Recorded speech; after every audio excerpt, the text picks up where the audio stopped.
Olá, olá pessoal, tudo bem? Aqui é Fábio Pirajá, esse é o Memória Capixaba. Vamos hoje dar uma pesquisada, dei uma pesquisada aqui sobre o descobrimento do Brasil, né? E a gente tem que entender que o nosso estado do Espírito Santo, ele está intrinsecamente ligado ao descobrimento do Brasil, né? Porque os navegadores passaram por aqui várias vezes, né? Mas em 22 de abril de 1500, Cabral escolheu aportar ali no Porto Seguro, né? Lá no Monte Pascoal, e de lá saiu toda essa expedição portuguesa que, com seus primeiros colonos, se instalaram ali naquela região. E depois, né, é só uma questão da gente entender a historiografia do século XVI e a colonização do solo brasileiro, da terra de Veracruz, né, digamos assim, nesse período, né? A gente vê aí uma caravela portuguesa, esse era o barco que trouxe Pedro Álvares Cabral, Pero Vaz de Caminha e outros colonizadores portugueses, né, nessa primeira etapa da viagem até o Brasil, que é hoje o Brasil, né? Era uma terra desconhecida naquele período ali, tomada por índios em toda a sua extensão litorânea, né? Aqui no Espírito Santo a gente tem tribos que depois eu vou falar dessas tribos indígenas de todo o Brasil, especialmente aqui no sul da Bahia, o Rio Doce e norte do Espírito Santo, né? E falar também em descobrimento é uma coisa meio estranha, porque ninguém descobriu nada, né? Não tem descobrimento, né? Tem colonização, sim, aí sim, né? Agora descobrimento não, ninguém descobre coisa nenhuma, né? Embora o termo descoberta do Brasil seja relacionado ao Pedro Álvares Cabral, né? Outros navegadores portugueses já haviam passado por aqui inúmeras vezes, ainda no século XV. A gente está falando de 1500 já no século XVI, 1501, etc. Né? Mas em 1498, por exemplo, o primeiro navegador português com sua expedição a chegar aqui no Brasil foi Duarte Pacheco Pereira, que passou por aqui, porque estava ainda fazendo um mapeamento topográfico para poder entender o litoral e também o interior, por conta do Tratado de Tordesilhas, que é de 1494. Então, o rei de Portugal, Dom Manuel, falou, vou mandar uma expedição para lá para a gente tomar ciência do Tratado de Tordesilhas e tomar posse dessas terras, né? Agora você imagina o tamanho do litoral brasileiro nessa época, né? Com 8 mil, quase 9 mil quilômetros de litoral. Deve ter sido uma coisa incrível, uma loucura, com toda aquela vegetação, aquela mata fechada, a incrível Mata Atlântica, aqueles tribos indígenas diferentes, de etnias diferentes por todo o litoral brasileiro. Deve ter sido incrível mesmo. O navegador Duarte Pacheco Pereira participou das reuniões que traçaram todas as regras do Tratado de Tordesilhas, que fazia uma linha que dividia a América do Sul entre Espanha, no Pacífico, e Portugal, aqui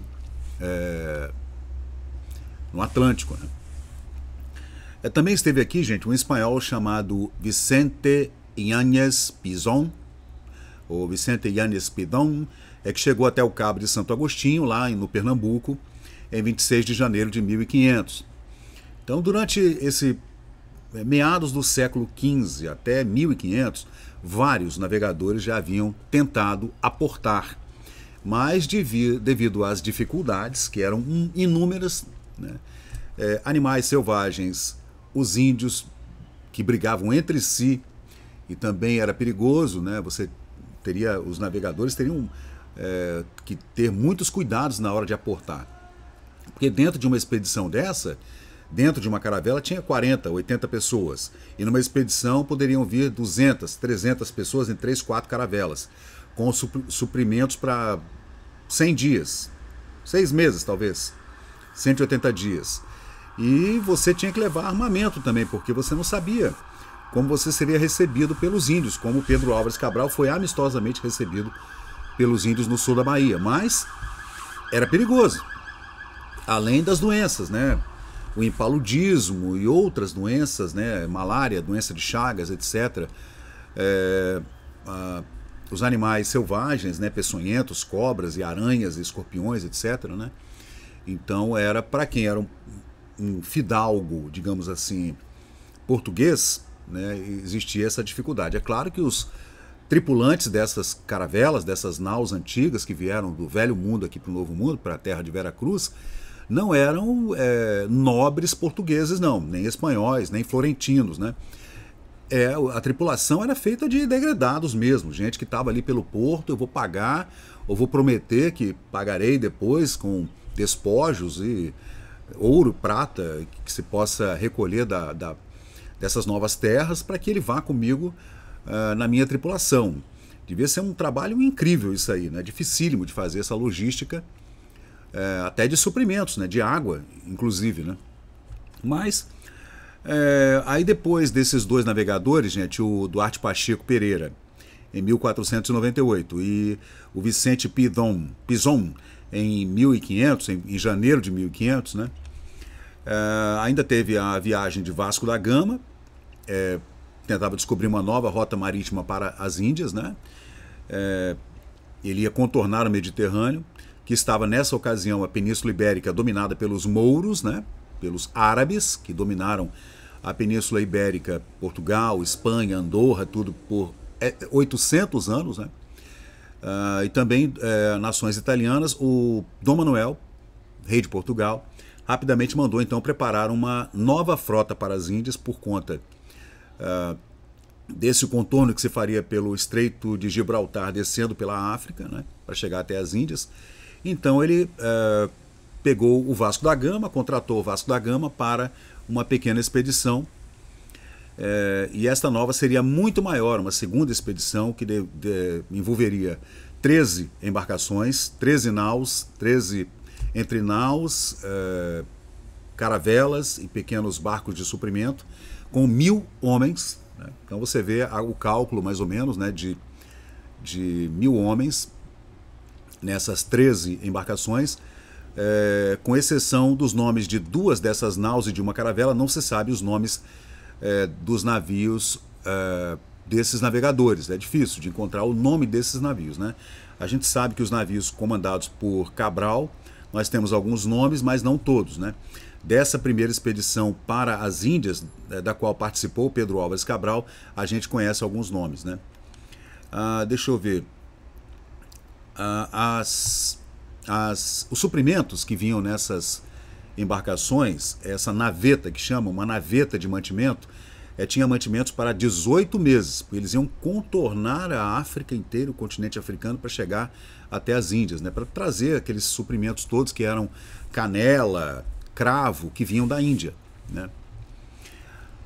Essa expedição de Dom Manuel I, com o Vasco da Gama e o Cabral, inclusive, participando, né, era a maior de todas, ia cruzar o Atlântico, eram 10 naus, 3 caravelas e essa naveta de mantimento de suprimento por 18 meses.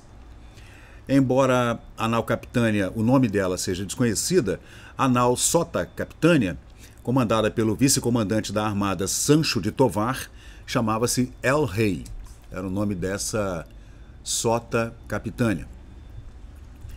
Outra nau cujo nome é bem conhecido é a nau Anunciata, comandada por Nuno Leitão da Cunha.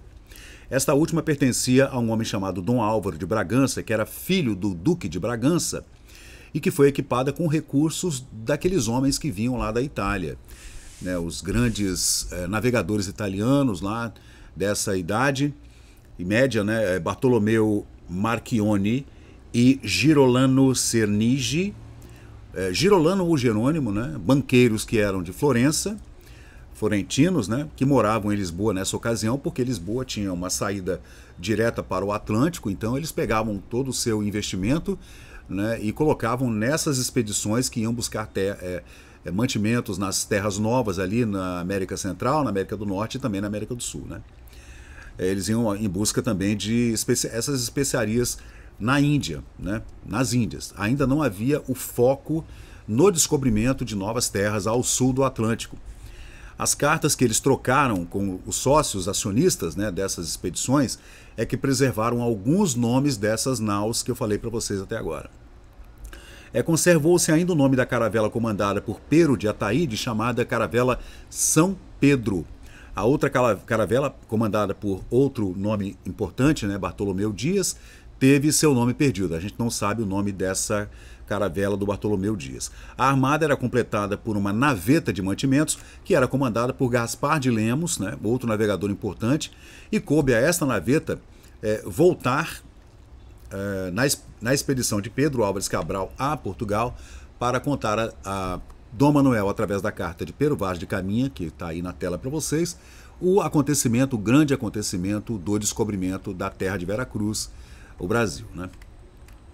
É baseado em um documento incompleto localizado na Torre do Tombo, em Lisboa, pelo historiador Francisco Adolfo Varhagen.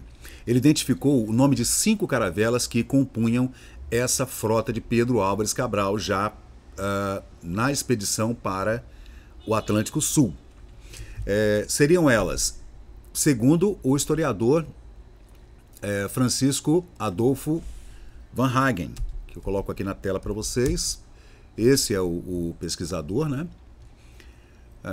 Segundo consta, gente, ele descobriu na Torre do Tombo o nome de algumas dessas embarcações da frota do Pedro Álvares Cabral, que seriam Santa Cruz, Vitória, Flor de la Mar, Espírito Santo e Espera. 5 embarcações. Era uma expedição menor do que a expedição do Vasco da Gama para as Índias, que levou 13 embarcações e 1.000 homens, aproximadamente.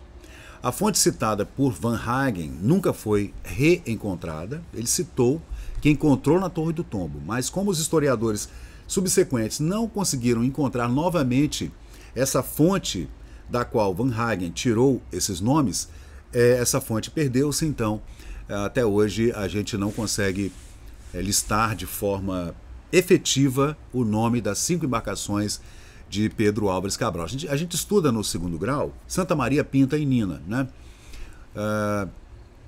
Agora, a gente também, lembrando que Dom Manuel I era o rei de Portugal, né?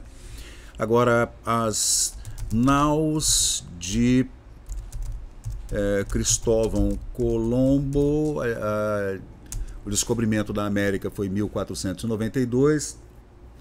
Santa Maria, Pinta e Nina, a primeira viagem, quais eram os nomes das 3 caravelas? Santa Maria, Pinta e Nina, são de Cristóvão Colombo, né? Na descoberta da América em 1492. Às vezes, quando a gente se confunde mesmo. É muita informação para a nossa cabeça, né, gente? Mas deixa eu voltar aqui, tem umas fotos incríveis aqui que eu vou mostrar para vocês, dessa chegada, né, de Pedro Álvares Cabral e também da primeira missa, né, rezada no Brasil. Essa é a chegada nesse lindo quadro, né, gente? Vamos lá. Outros historiadores, ainda no século XIX, declararam que a nau capitânia de Pedro Álvares Cabral era a lendária São Gabriel, a mesma que foi comandada naquela histórica viagem do Vasco da Gama às Índias em 1498, viagem que descobriu aquele caminho marítimo 3 anos antes da qual Pedro Álvares Cabral e outros navegadores importantes, Bartolomeu Dias e outros, também participaram, né? Pouco antes da partida, El Rei havia mandado rezar uma missa lá no Mosteiro de Belém, que foi presidida pelo bispo de Celta, Dom Diogo de Ortiz em pessoa. Ele mesmo celebrou a missa lá em Portugal, para a saída das embarcações aqui para o Atlântico Sul, né? Onde ele abençoou uma bandeira com as armas do reino e entregou essa bandeira em mãos do Pedro Álvares Cabral, né? Despediu-se dele, tudo, a população foi toda para o porto para despedir-se dos familiares, que inclusive eram tripulantes dessa importante expedição que vinha descobrir as novas terras, né? Descobrir ou tomar posse? Descobrir nada. Vieram tomar posse porque já havia lá o Tratado de Tordesilhas, era uma questão só de tomar posse mesmo. Bom, Vasco da Gama, que estava lá no dia dessa missa de despedida do Pedro Álvares Cabral e da sua expedição, ele fez algumas recomendações, conversou com o Pedro Álvares Cabral, falou: a viagem é longa, então você tem que manter os navios todos alinhados, de forma que você não vá perder os navios que estão no seu entorno, porque é perigoso. Recomendou também ao capitão Mor disparar os canhões 2 vezes e esperar pela mesma resposta de todos os outros navios para determinar o curso e rota para ficar todo mundo, né, na mesma batida. E outros códigos também, né, gente? Outros códigos de bandeiras, etc., que se faziam necessários nessa época, no século, início do século XVI, final do século XV. Né? Então, no dia 24 de abril, Andresa Balbino e Cabral receberam os nativos em seu navio. Então, gente, os índios, eles chegaram, foram muito bem recepcionados pelos índios, por incrível que pareça, né, quando chegaram aqui. Os índios subiram nos navios, foram recebidos lá pelo capitão, né, Pedro Álvares Cabral. Andresa Balbino e Cabral receberam então esses índios, né, que era uma comitiva, acompanhado de Sancho de Tovar, Simão de Miranda, Nicolau Coelho, Aires Correia e Pero Vaz de Caminha, que escreveu a carta, né, do descobrimento do Brasil, uma linda carta mesmo, né? Ele recebeu esse grupo de indígenas que subiram ao barco, né? E quando eles viram o ouro que havia, ouro e prata que havia na caravela de Cabral, eles apontaram, né, dizendo que reconheciam o ouro e a prata. Aí existia um problema, né, porque eles não falavam a mesma língua. Então a tripulação do navio do Pedro Álvares Cabral ficou na dúvida. Eles estavam gostando dos adornos de ouro e prata que estavam usando os fidalgos portugueses chegados com Cabral, ou estavam apontando que conheciam os metais e eles existiam na terra, né, na terra de Veracruz. Então ficou essa dúvida. Posteriormente a gente descobriu que eles estavam realmente dizendo que eles conheciam a prata e o ouro e ele era abundante nas terras brasileiras, digamos assim, né? Deixa eu ver, eles ficaram muito felizes ali com aquele encontro, não sabiam o que os portugueses estavam querendo, trocaram presentes, né, um colar de contas, de umas pérolas pequenas, e deram para os índios, e os índios deram alguns adornos da tribo, né, e ficaram trocando, tentando trocar algumas palavras, mas ninguém entendia ninguém, gestos, etc. Os portugueses ofereceram vinho, eles não aceitaram, comida também eles não aceitaram, não reconheceram os animais que vinham nas caravelas, mas reconheceram um papagaio que o capitão trazia, né? E, bom, esse quadro que vocês estão vendo aí, gente, é um quadro que está no Museu Histórico Nacional do Rio de Janeiro, foi pintado em 1904 por Oscar Pereira da Silva, é óleo sobre tela, e a tela chama-se Desembarque de Cabral em Porto Seguro, lá no Monte Pascoal. Lindo quadro, né, gente? Lindo quadro mesmo, olha que detalhes, né?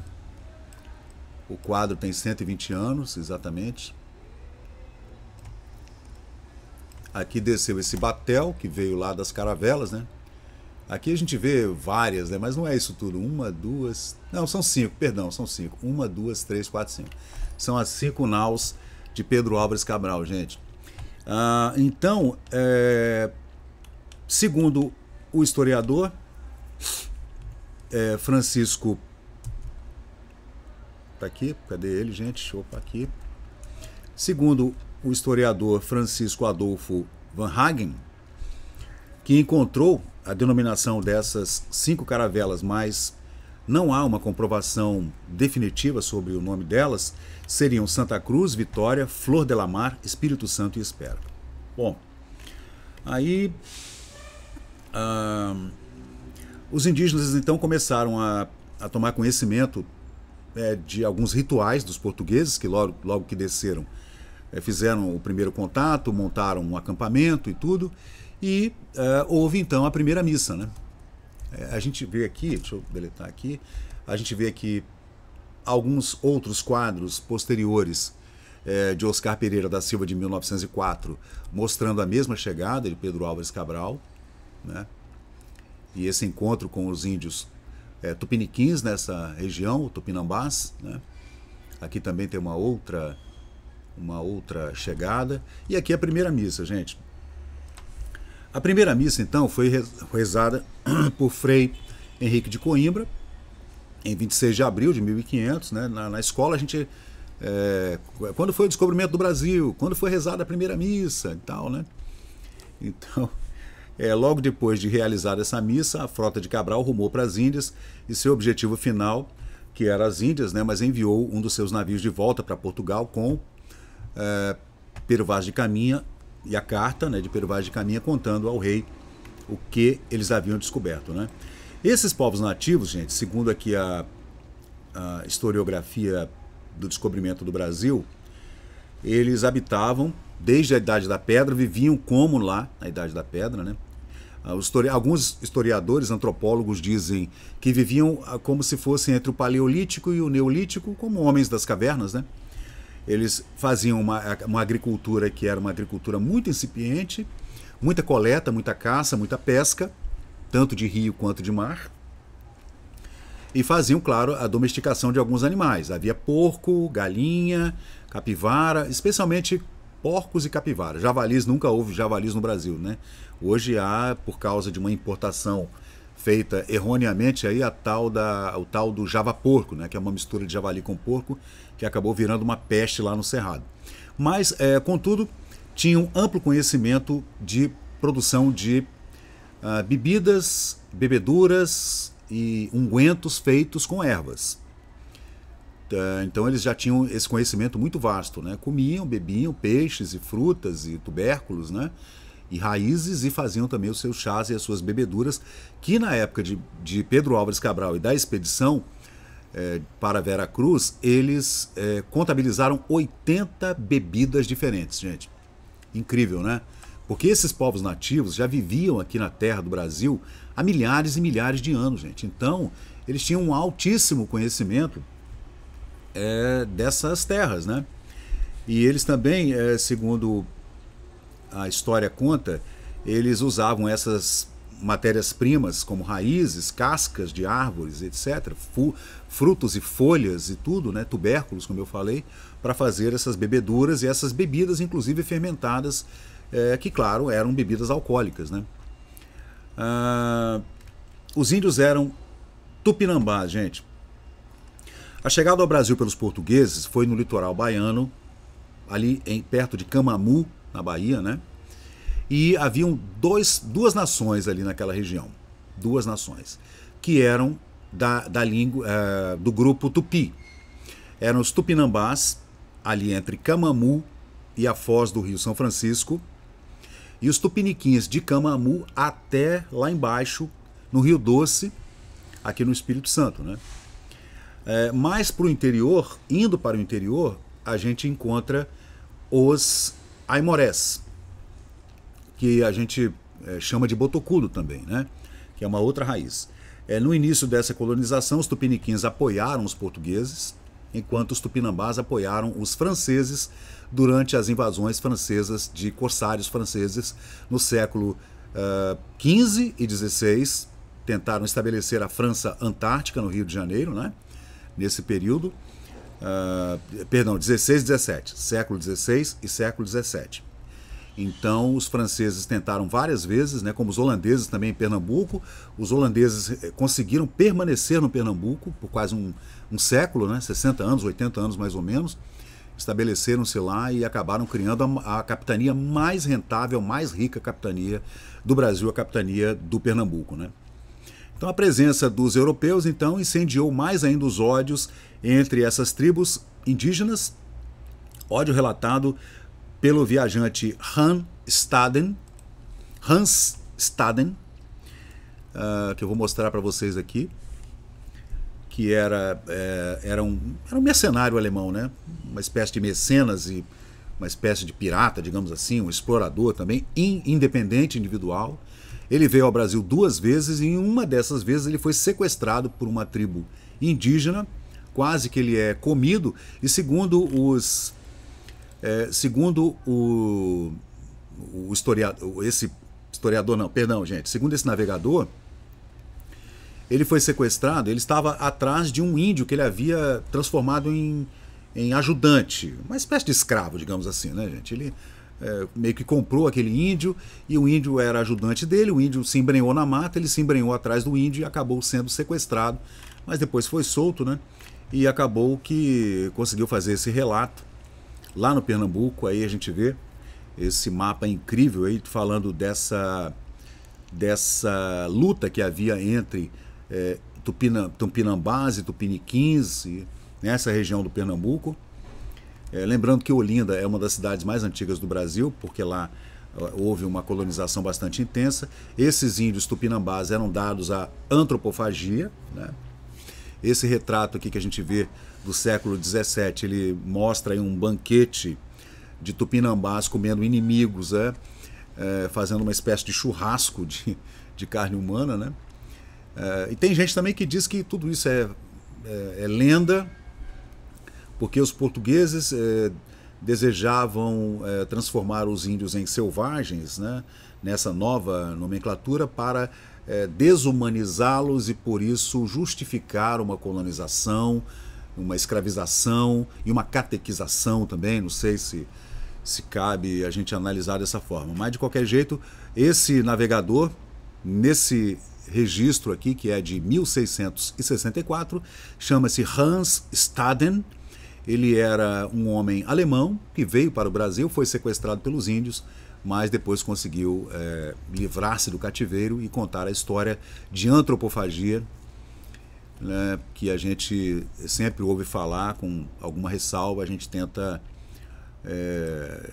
descobrir quais são realmente as técnicas utilizadas por esses índios com relação aos seus inimigos quando eram aprisionados, né? Então, de qualquer jeito, a gente traça essa breve história aqui do descobrimento do Brasil, aqui no Memória Capixaba, porque é importante, porque essas navegações que se deram no litoral baiano com a chegada de Pedro Álvares Cabral e os seus 5 navios, e também o início da colonização que se deu nessa região do sul da Bahia, Camamu, Porto Seguro, Monte Pascoal, divisa com o Espírito Santo, lá no Mucuri, e também a relação com esses índios todos, né, na primeira missa, como a gente vê aí, né, Henrique de Coimbra fazendo essa missa jesuíta, né, que depois acabou que foram os jesuítas que vieram numa segunda leva e que fizeram toda essa colonização. O Brasil deve muito a esses homens corajosos, né, como o padre José de Anchieta, né? E a gente vê então que esses índios dessa região do sul da Bahia receberam muito bem os colonizadores portugueses nessa época, mas depois nós tivemos outros desdobramentos que a gente vai ver a seguir, com tupinambás e tupiniquins que já eram, e aimorés que já eram inimigos, né, desde antes da chegada dos portugueses, e essas alianças feitas por esses povos indígenas com franceses e portugueses e holandeses, né, até que se desse um poder central no Brasil, né, com os governadores gerais, com o vice-reinado também, que aconteceu depois, e a gente vai fazer outros vídeos para falar sobre essa incrível história das navegações portuguesas para as Índias e também aqui para o Brasil. Então valeu, gente, isso é o Memória Capixaba, eu sou o Fábio Pirajá, só dando uma rápida pincelada nessa história, porque é importante para a gente entender dentro do contexto da capitania de Porto Seguro, a do Espírito Santo e São Vicente. E, né, para entender onde é que a gente se coloca nesse meio aí, né, a história do Espírito Santo é muito importante nesse período da primeira navegação que chegou, trazendo Pedro Álvares Cabral e seus companheiros em 22 de abril de 1500. Relembrando então que nós temos então uma dúvida com relação ao historiador Francisco Adolfo de Van Hagen, que descobriu na Torre do Tombo o nome das 5 caravelas, e existe então esse problema de validar esses documentos históricos, né, que dizia que as 5 caravelas chamavam-se Santa Cruz, Vitória, Flor de la Mar, Espírito Santo e Espera. Então existe um problema, né, para identificar essas caravelas na vinda de Pedro Álvares Cabral para o Brasil. Incrivelmente, é que o Pero Vaz de Caminha, que está aqui nessa gravura incrível... Opa, desculpem, gente. Esse é o Facebook com problema, tá? Que o Facebook está com problema. Mas o Pero Vaz de Caminha, ele não relata o nome das caravelas, né? Nessa carta que ele escreve para Dom Manuel I, contando sobre a descoberta do Brasil e o que eles descobriram na Terra. Ele dá muitos detalhes, está tudo transcrito aqui, maravilhosamente bem transcrito aqui no Memória Capixaba no Facebook, falando o que eles encontraram, né, de caça, de pesca, de peixes, os índios, né, a vegetação, ele fala da beleza do lugar, das baías protegidas, enseadas, os canais de rios, os estuários. Ele dá um relato muito completo e é bastante interessante, se você quiser, o relato. Aliás, a carta de Pero Vaz de Caminha está aí para qualquer um ler, né? Tranquilamente. Então valeu, pessoal. Eu sou o Fábio Pirajá, esse é o Memória Capixaba. A gente volta a qualquer momento com mais histórias incríveis do Brasil, especialmente aqui do Espírito Santo. Valeu. Tchau, pessoal. Obrigado. E chegamos ao final de mais um vídeo aqui do Memória Capixaba. E se você curtiu o conteúdo, por favor, deixe seu like, compartilhe aqui o nosso canal e inscreva-se para mais novidades. Até a próxima e muito obrigado por participar aqui do Memória Capixaba.